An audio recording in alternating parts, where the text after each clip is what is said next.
2024 में अपने को जॉब सिक्योरिटी के बारे में नहीं सोचने की जरूरत है, फाइनेंशियल सिक्योरिटी के बारे में सोचने की जरूरत है। आज इसी के बारे में पूरा डिटेल सेशन हम करने वाले हैं। बहुत सारे एग्जांपल्स दूंगा, छोटी छोटी स्टोरी से कनेक्ट करूंगा आपको। मजा आएगा इसके सेशन में, बहुत कुछ सीखने को मिलेगा। बस दिमाग की नसें खुली रखना। खैर, दिमाग की नसें खोलने का काम मेरा है, आप आंख और कान खुला रखना, ठीक है। देखो, अभी कुछ दिनों पहले मैं मुंबई गया था, तो हुआ क्या, पूरे दिन काम वाम करने के बाद वापस जब लौट रहे थे अपने होटल की तरफ, तो 11-12 बज गए थे। तो रास्ते में हमारे को एक ठेले वाला दिखा और उस ठेले के साथ में बड़ी लंबी सी लाइन अपने को दिखी। तो मैंने सोचा भैया यहाँ क्या हो रहा है, ठेले पे ऐसा क्या हो रहा है जो इतनी लंबी सी लाइन लगी हुई है। तो पता करा तो पता चला कि यहाँ पर भैया वो मिसल पाव बिक रहा है। मिसल पाव जानते हो, मुंबई का बड़ा फेमस खाना है, मेरे को भी बड़ा पसंद है, मुंबई जाता हूं तो खाता हूं। तो मैंने देखा एक मिसल पाव बेचने वाले ठेले के बाहर रात को 11 बजे इतनी लंबी लाइन, मतलब कुछ तो खास लग रहा है इस मिसल पाव वाले भैया। तो हमारे साथ जो बैठे थे, जो गाड़ी चला रहे थे, हमने उनको बोला भैया जरा बोलिए उनको ऑर्डर करके, ऑर्डर लाए। तो थोड़ी देर बाद वो जो बना रहे थे मिसल पाव,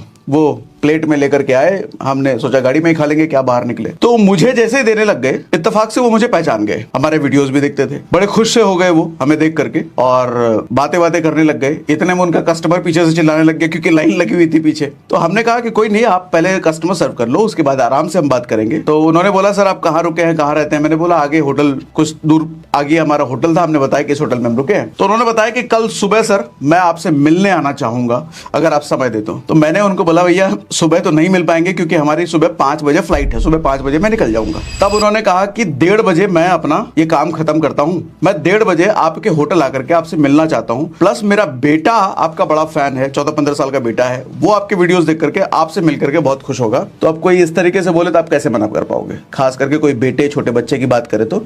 मैंने कहा ठीक है, मैं जगता हूं 1:30-2 बजे तक, आप आ जाओ होटल, हम बात करेंगे बैठ करके। 2 बजे के आसपास वो अपने बेटे को लेकर के होटल आए। होटल के कमरे में हम बातचीत करने लग गए। उनकी बातें सुन के मैं शॉक हो गया। शॉक क्यों हो गया सर, एक मामूली मिसल पाव बेचने वाला, ठेला लगाने वाला, पिछले 4-5 सालों से जो ठेला लगा रहा हो, आपको क्या लगता है कितना कमाता होगा सर वो? सर कितना कमाता तो छोड़ो, आपको एक बात बता दूं सर, अगला 10-12 साल उसने अपना सिक्योर कर लिया था। 10-12 साल सिक्योर करने का मतलब समझ रहे हो कि 10-12 साल तक अगर वो कुछ भी काम ना करे, ठेला वाला कुछ ना लगाए, कुछ नहीं का मतलब कुछ नहीं, फिर भी उसको अपने फैमिली के सर्वाइवल में कोई दिक्कत नहीं होगी। इतना एसेट उसने लिक्विड एसेट बना लिया था। लिक्विड एसेट समझ रहे हो ना, मैं घर की बात नहीं कर रहा, जिस घर में रहते हो उस घर को एसेट बोलने की बात नहीं कर रहा। लिक्विड एसेट, कहीं प्लॉट खरीद कर डाल दिया है, कोई म्यूचुअल फंड, कोई SIP, कोई स्टॉक, ऐसी चीजें 10 साल 12 साल से ज्यादा वो सिक्योर कर चुका था अपना। मैं आपसे पूछता हूं आपका कितने साल सिक्योर है? कहने का मतलब आपकी इनकम भगवान ना करे अगर बंद हो जाए किसी वजह से, जॉब की, बिजनेस की, कितने साल,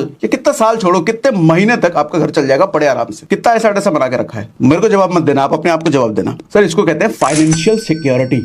अब मिडिल क्लास वालों को बचपन से एक शब्द बताया जाता है, जॉब सिक्योरिटी। बेटा ऐसी जॉब लेनी है जिसमें सिक्योरिटी हो, जॉब सिक्योरिटी तो होनी चाहिए। अरे चचा एक बात बताओ, जॉब जिसने क्रिएट किया उस जॉब की सिक्योरिटी वो तय करेगा कि आप तय करोगे? है जॉब रखना है कि नहीं रखना है, जॉब पे आदमी रखना है कि नहीं रखना है, ये तो जॉब क्रिएट करने वाला सोचेगा ना। जॉब करने वाला कहां से तय कर सकता है कि ये जॉब सिक्योर होना चाहिए? अरे भैया आप जॉब के मालिक नहीं हो, जॉब के नौकर हो, तो आपके हाथ में जॉब की सिक्योरिटी हो ही नहीं सकती। जिस दिन मालिक को लगेगा मुझे इस जॉब की जरूरत नहीं हो, निकाल देगा वो। क्या कर लोगे आप? तो एक भ्रम से जगो, मैं आपको उठाना चाह रहा हूं। जॉब सिक्योरिटी फेक वर्ड है, मिथ है, होता ही नहीं है। मिडिल क्लास के कानों में, दिमाग में डाला जाता है, या अमीर लोग डालते हैं, कंपनी का मालिक लोग डालते हैं। अरे यार तुम यहाँ जॉब कर रहे हो, तुम्हारी जॉब सिक्योर है, तुम्हारी पूरी जॉब सिक्योरिटी है, इसलिए तुम यहीं बने रहो। अरे घंटा जॉब सिक्योरिटी कभी भी निकाल देगा वो। आए दिन देखते नहीं हो, IIT करके Amazon, Facebook से लोग निकलते रहते हैं, निकाल दिया जाता है उनको। उनकी जॉब सिक्योरिटी है ही नहीं, आपकी कहां से हो जाएगी भैया? तो सोचना किस चीज के बारे में? Sir financial security. लेकिन कैसे, हमारी तो इनकम बहुत कम है, हम कैसे फाइनेंशियल सिक्योर? हमारा तो चलता ही नहीं है, सारा खर्चा घर चलाने में खत्म हो जाता है, कैसे होंगे हम फाइनेंशियल सिक्योर? ठीक है तो वही बात करते हैं, आज कैसे होंगे। एक और बात बताता हूँ। अगले दिन जब सुबह मेरी 5 बजे की फ्लाइट थी और मैं फ्लाइट में बैठा, मेरी विंडो सीट थी, जनरली मैं विंडो ही सीट प्रेफर करता हूँ। थक गया था, रात भर सोया भी नहीं था, उन्हीं से बातचीत करने में काफी समय लग गया था। सुबह 5 बजे की फ्लाइट, तो मैं बैठ गया और थोड़ा सोने टाइप जैसा लग रहा था। इतने में मैं क्या देखता हूँ, मेरी बगल वाली सीट पर एक बड़ा हैंडसम सा एक रिच अमीर लड़का आकर आके बैठता है। तो मैंने जरा देखा उसको, अरे बड़ा हैंडसम सा रिच अमीर लड़का आके बैठा है। लेकिन बात करने का मन किया, लेकिन नींद इतनी आ रही थी तो मैंने इग्नोर कर दिया, मैं लेट गया, आंखें बंद कर लिया। फिर फ्लाइट जब धीरे धीरे टेक ऑफ हुआ, उड़ गई हवा में, तब मैंने कॉफी ऑर्डर किया। तो कॉफी जैसे ही मैं ले रहा था ना, चूंकि मेरी विंडो सीट थी, मेरे आगे वो था और उधर से ही कॉफी आनी थी, तो हाथ में जब मैंने कॉफी लिया ना तो थोड़ा सा वो डगमगा गया गिलास और हल्का सा कॉफी उस पर गिर गया। तो अचानक से भाई साहब गर्मा गया, एकदम लाइन अंग्रेजी देने लगे। व्हाट, मैं बोल नहीं सकता, इधर आप समझ गए ना, what are you doing man, ऐसा करके जो अंग्रेजी वाली लाइन होती है। तो मैंने सॉरी और माफी चाहूंगा, माफी मांगा, मैंने, मेरी गलती थी। जब उन्होंने मेरी शकल की तरफ देखा तो मुझे वो भी पहचान गए कि आप सागर सिन्हा हो। तो मैंने कहा हाँ भैया चलो बच गए, ना तो कोई पिटाई उटा ना हो जाता फ्लाइट में, चाय की कॉफी गिरा दिया, उसके कपड़े मैंने पीट उठ ना दे हमको, तो हम बच गए भैया। फिर हमारी बातचीत होने लग गई। अच्छा, जब बातचीत होने लग गई, हाथ में आईफोन है, अमीर आदमी है, बातचीत करते करते फाइनेंसेस के बारे में काफी सारे सवाल वो पूछने लग गए। आजकल मैं जहां जाता हूँ लोग फाइनेंस मैनेजमेंट के बारे में मेरे से सवाल पूछते हैं, स्टॉक मार्केट के बारे में सवाल, पता नहीं क्यों, ठीक है करते हैं, अच्छा लगता है। तो पूछताछ में पता चली कि भाई साहब एक एमएनसी में जॉब करते हैं और 6-7 महीने हुए हैं जॉब करते हुए, और सैलरी है मात्र 25,000 रुपए महीने की, मात्र 25,000 रुपए महीने की। अच्छा, मैंने शुरुआत में क्या बोला, एक अमीर लड़का मैंने कैसे समझा सर? ऊपर से नीचे तक बंदा वो ब्रांडेड था, ऊपर से नीचे तक। हाथ में आईफोन का लेटेस्ट वर्जन 15 प्रो मैक्स था, कान में जब उसने लगा रखा था वो एयरपॉड प्रो था, मतलब 27-28 हजार का तो उसका हेडफोन था, 1.5 लाख उसका फोन था, और कपड़े ऊपर से नीचे तक ब्रांडेड थे। तो अमीर तो देखने में लग जाएगा, और वो लगाना भी यही चाहता है। हर मिडिल क्लास, हर जो फेक रिच होता है, दिखाना भी यही चाहता हूं। मैंने देख के यही समझा। मैंने पूछा 25,000 की सैलरी में 1.5 लाख का आईफोन कैसे भैया? बोला EMI भी लिया सर, क्रेडिट कार्ड। मैंने कहा हमारी वीडियो देखते हो फिर भी तुम EMI पे आईफोन ले रहे हो? हाँ देखते तो हैं, बताते तो है, लेकिन मन कर जाता है, क्या करें। ठीक है, मोरल ऑफ द स्टोरी क्या है सर? रात को मैं ऐसे आदमी से मिलता हूं जो मामूली ठेला लगाता है, मिसल पाव बेचता है, और अपने 10-12 साल को सिक्योर कर चुका है। अगले दिन सुबह एक हैंडसम रिच दिखने वाले लड़के से मिलता हूं जो अपनी पूरी इनकम, पूरी हर महीने की कमाई वो अपने दिखावे पर, अपने अय्याशी पर उड़ाता है। अगले 10 साल बाद दोनों में से किसकी जिंदगी बेहतर होगी? अगले 10 साल बाद किसके पारिवारिक रिश्ते बेहतर होंगे? अगले 10 साल बाद किसके दिमाग में सुकून होगा? अगले 10 साल बाद कौन डर के साये में नहीं जिएगा कि कहीं मेरी करंट आती हुई इनकम को कुछ हो जाए तो मेरा घरबार कैसे चलेगा?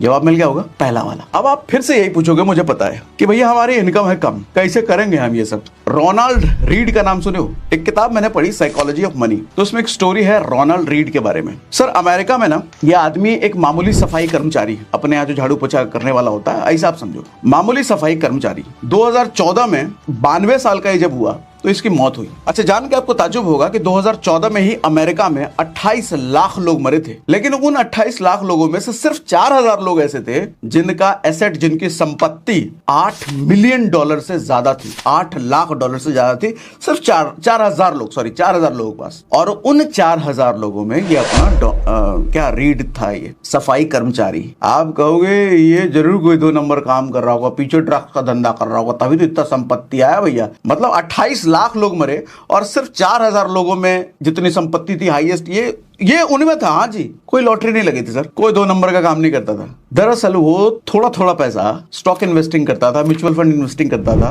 जिसकी वजह से अंत समय में इतना बड़ा, बिकॉज ऑफ कंपाउंडिंग। ये नहीं, आपको तो पता है ना, हम पहले भी कई बार सेशन कर चुके हैं कंपाउंडिंग के। कंपाउंडिंग का फायदा क्या है?